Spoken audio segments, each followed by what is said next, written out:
Hello everyone, this is the first part of file handling र यो भिडियोमा चाहिँ हामी फाइल ह्यान्डलिङको इन्ट्रोडक्सन बारे पढ्छौं है त।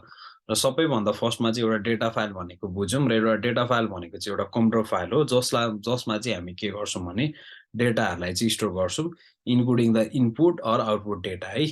र यो चाहिँ किन चाहिन्छ भनेदेखि चाहिँ तपाईको कुनै पनि एउटा कोडलाई चाहिँ अथवा तपाईको कोडबाट जेनेरेट भएको आउटपुट अथवा इनपुटलाई चाहिँ स्टोर गर्नको लागि चाहिँ एउटा डेटा फाइल चाहिन्छ र it doesn't usually need a instruction or code to be executed है।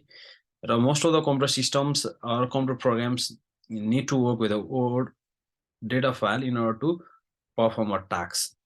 र यो डेटा फाइल चाहिँ किन चाहियो त हामीलाई भनेदेखि चाहिँ अगाडिको भिडियोसम्मको कुराहरुलाई एनालाइज गर्नुहुन्छ भनेदेखि चाहिँ हामीले जति पनि प्रोग्रामहरु लेखिरहेका थियौं त्यो सर्ट एन्ड पिरियड अथवा र्याम जबसम्म चलिरहेको थियो अथवा त्यो पार्टिकुलर प्रोग्राम जबसम्म चलिरहेको थियो तबसम्म मात्रै के भइरहेको थियो तपाईको प्रोग्रामहरु चाहिँ अथवा प्रोग्राममा भएको डेटाहरुलाई चाहिँ स्टोर भइरहेको थियो र once we turn off the computer or programs सबै डेटाहरुले डिलिट भइरहेको थियो। सो त्यसको ओभरकमको लागि चाहिँ हामीलाई डेटा फाइल चाहियो र डेटा फाइलले चाहिँ के गर्छ भने even after the program is terminated inter data is not lost र storing in a data file will preserve the data even if the program terminates and preserve the data for a longer period of times whenever we need। र अब हामी बुझौं एउटा data file अथवा file processing कसरी काम गर्छ भन्ने कुरामा। र सबैभन्दा फर्स्टमा चाहिँ हामी के जानु भनेदेखि चाहिँ इनपुट है। सो इनपुटबाट चाहिँ युजरको डेटाहरुलाई चाहिँ इनपुट गरिन्छ र इनपुट गरेको कुरालाई चाहिँ हामी मेन मेमोरीसँग इन्टरेक्ट गर्छौं है त। र इन्टरेक्ट गरिसकेपछि चाहिँ if you want to print the data we can print है। सो यहाँसम्मको हेर्नुहुन्छ भने अगाडिको लेसनसम्म अथवा अगाडिको भिडियोहरुसम्म यहाँ माथिसम्मको कुराहरु मात्रै गरिरहेका थियौं र अब चाहिँ हामी के गर्छौं भने फाइल ह्यान्डलिङ अथवा फाइलसँग काम गर्ने भएको कारणले गर्दाखेरि हामी सेकेन्डरी मेमोरीसँग इन्टरेक्ट गर्छौं र इन्टरेक्ट गर्नको लागि चाहिँ हाम्रो राइटिङको लागि हाम्रो छुट्टै फंक्सनहरु छ र रिडिङको लागि छुट्टै फंक्सनहरु छ। र राइटिङ फंक्सनहरुले चाहिँ के काम गर्न सक्छ भनेदेखि चाहिँ कुनै पनि फाइलमा चाहिँ राइट गर्ने काम गर्छ भनेदेखि रिडिङ फंक्सनले चाहिँ तपाईको फाइलमा भएको डेटाहरुलाई चाहिँ एक्सेस गर्ने काम गर्छ र यी सबै फंक्सनहरुलाई चाहिँ कसरी युज गर्ने भन्ने कुरा चाहिँ म नेक्स्ट भिडियोमा चाहिँ बताउँदै जान्छु है त।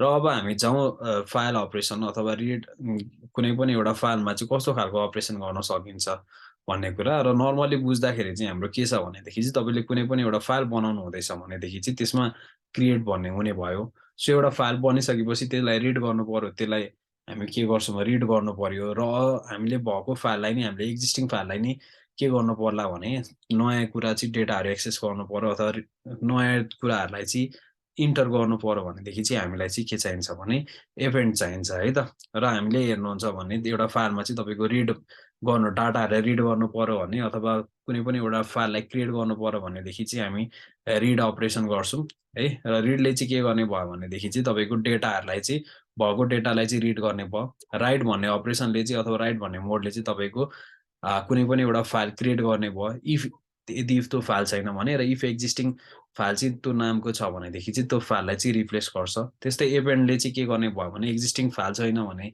नयाँ फाइल बनाउने भयो र यदि एक्जिस्टिङ फाइल छ भनेदेखि चाहिँ त्यो फाइलको एट द एन्डमा चाहिँ एड गर्दै गर्दै जाने भयो। र रिड प्लस राइटिङ फाइलले चाहिँ तपाईको के हुने रहेछ भनेदेखि यदि चाहिँ रिडिङ प्लस राइटिङ दुईटै काम गर्ने भयो र तपाईको राइटिङ प्लस रिडिङले पनि दुईटै रिडिङ प्लस राइटिङकै काम गर्ने भयो। सो यसको कुरा चाहिँ हामीले नै यो प्र्याक्टिकली नै हेर्नेछौं हैन। सो रिडिङ राइटिङ र एपेन्डिङ प्लसको र if you are only practising for exam हामी रिडिङ राइटिङ र एपेन्डिङ चाहिँ तपाईको कोर्सको लागि अथवा क्लास 12 को लागि चाहिँ इनफ छ।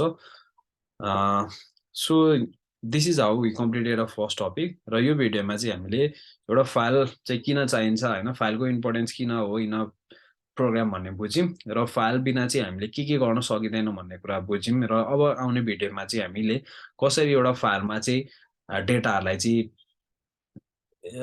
स्टोर गर्ने हैन र भएको डेटालाई कसरी एक्सेस गर्ने र अलरेडी एक्जिस्टिङ डेटाहरुमा चाहिँ कसरी चाहिँ नेक्स्ट डेटाहरु अपडेट गर्दै जाने भन्ने कुराहरु चाहिँ हामी हेर्ने नै छौं। So this is how we completed. Thank you so much.